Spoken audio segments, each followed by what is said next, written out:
Vamos continuando. Eu falava aqui um bocadinho ao poder de síntese para podermos avançar em algumas temáticas, aos colegas para irmos partilhando, mas já ficou aqui também bem claro que a escolaridade terminava para a maioria dos alunos na 4ª classe e não era para todos. Portugal era um país de discriminações, de proibições, como vocês viram na exposição, era um país de proibições e discriminações, porque a temática deste evento é 50 anos a construir Abril.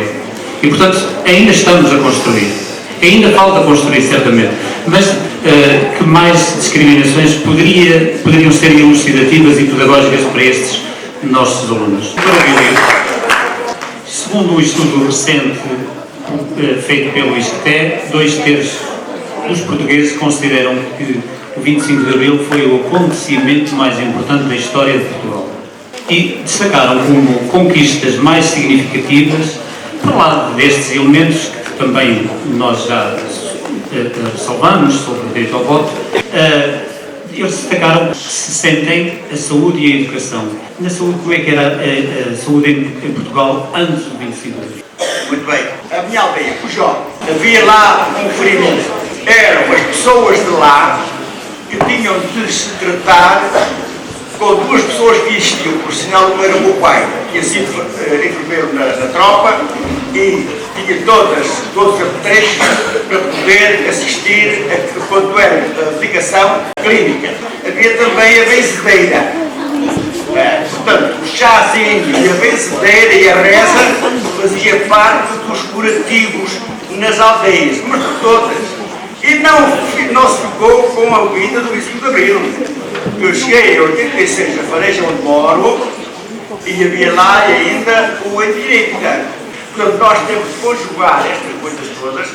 E eu, no livro de Pujol, dizendo as rezas, as benzeduras, para tudo para lá olhar, para a pinhela caída, essas coisas todas que vocês encontram hoje nos livros, mas de resto, havia aqui em Castrodai, saúde, havia aqui em Castrodai um hospital de misericórdia. E as pessoas, quando vinham de lá, vinham numa padriola. São 2 paus, cama, agora é a maca, a maca era a padriola. E vinham, o doente vinha por aí baixo até chegar aqui ao Hospital da Misericórdia. Muito haveria a dizer, naturalmente, mas já ficou aqui ilustrado como era o Serviço Nacional de Saúde, entre aspas, porque ele não existia, foi criado com o Abril. Com todos os defeitos que nós criticamos, de falta de médicos, disto, daquilo e daquilo outro, o Serviço Nacional de Saúde é considerado ainda um dos melhores do mundo. Não há, como disse o Sr. Professor, não há comparação possível. Grande Vila Morena. Vamos dar a voz aos alunos. Espero que agora façam as vossas perguntas a partir destas reflexões, destes testemunhos, sobretudo. Então, vamos lá. Tiveram alguma experiência dramática na Guerra Colonial? Eu não tive nenhuma experiência dramática, mas conto-vos uma que não foi vivida por mim, mas contada por um colega meu universitário. Ele foi mobilizado para a guerra. E depois, quando veio da zona do mato, da guerra, contou este episódio. Eu vi pessoas a arder com napalm. E quanto mais as pessoas se rebelavam, mais se incendiava. Esse foi o episódio que eu vi lá, este ponto de vista dramático. Como muito bem recordou o professor, a história, meus senhores e minhas senhoras, estudem a história. Então, mais uma pergunta.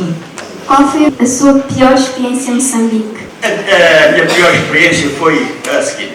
Foi quando eu resolvi deixar Moçambique e trazer os livros que pudesse, correios, passavam-se livros em pacotes de 10 quilos. Foi a coisa que mais me custou. O Sr. Abril já chegou a ser preso pela vida ou alguém da sua família? Não foi. Eu conheço não. Mas também dou este toquezinho muito rápido. Ali o meu colega falou da migração e eu, se eu estava em Moçambique, tinha ligado. Nessa altura, eu quando cheguei a Moçambique tive a sorte de ir para casa de um cunhado que era um republicano e eu tinha ido para lá também contra o sistema, ele era da oposição. Do meu cunhado fazia parte do Almeida Santos, fazia parte do Adriano Rodrigues, que era o que vieram mais tarde para Portugal. Era tudo contra o Salazar, contra o regime, mas com várias ideologias, desde os socialistas aos comunistas. Um que é declarado comunista, a mulher dele tinha lutado na Guerra Civil Espanhola, chamava-se Medina Camacho, e nós todos nos reuníamos a 10 km na casa particular, na casa dele, né, de sermos ouvidos pela política, que estava em todo lado. Portanto, já foi aqui dito, e a perceber que havia a polícia política, que eram os ouvidos e olhos do sistema. O que levou o Dr. Abílio a voltar para Castro Verde? Eu, quando regressei de Moçambique, era professor lá, e depois cá se sujeitei aos concursos de educação. Eu fui colocado na terra da minha mulher, e a minha mulher foi colocada em Ourique. Ourique nem Odmira. Portanto, como tínhamos um filho de 1 mês e picos, a minha mulher desistiu do lugar e para ficar com a conta do filho. E eu fui colocado na terra dela, por acaso. E depois, como ela desistiu do lugar, houve uma vaga lá na escola, ela também acabou por ficar minha colega lá na escola. E depois mais tarde aqui também em Castro Daire. Fala-se muito dos traumas militares, mas nunca se fala dos traumas dos civis.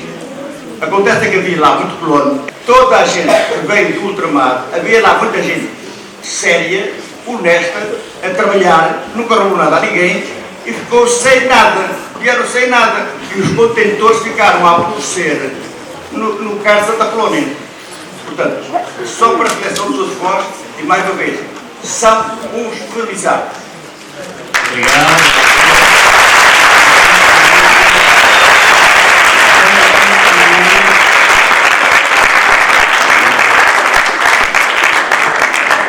Na verdade, quisemos saber quem somos e o que fazemos aqui, parafraseando o poeta. Porque quem não aprende com a história está condenado a repeti-la. Esta atividade, organizada pelos grupos de história, que eu tive o prazer de coordenar, de moderar aqui, penso que é uma atividade pertinente, porque a ciência, que é a história, investiga, preserva, ensina e promove os acontecimentos marcantes para que os mesmos não sejam esquecidos. Porque um homem desmemorizado, um homem sem memória, está exposto a todos os perigos que foram aqui referidos pelos conferencistas e também logo indicados pelo nosso diretor no início. Os perigos são múltiplos. Abril não está concluído. Temos de continuar a tarefa. Muito obrigado aos dois, Dr. António Vilarigues, pelos testemunhos, pelas reflexões, Dr. Abílio. Muito obrigado ao Sr. Diretor, ao Sr. Presidente de Câmara, que também esteve presente e as palavras que nos dirigiu, e a todos vocês.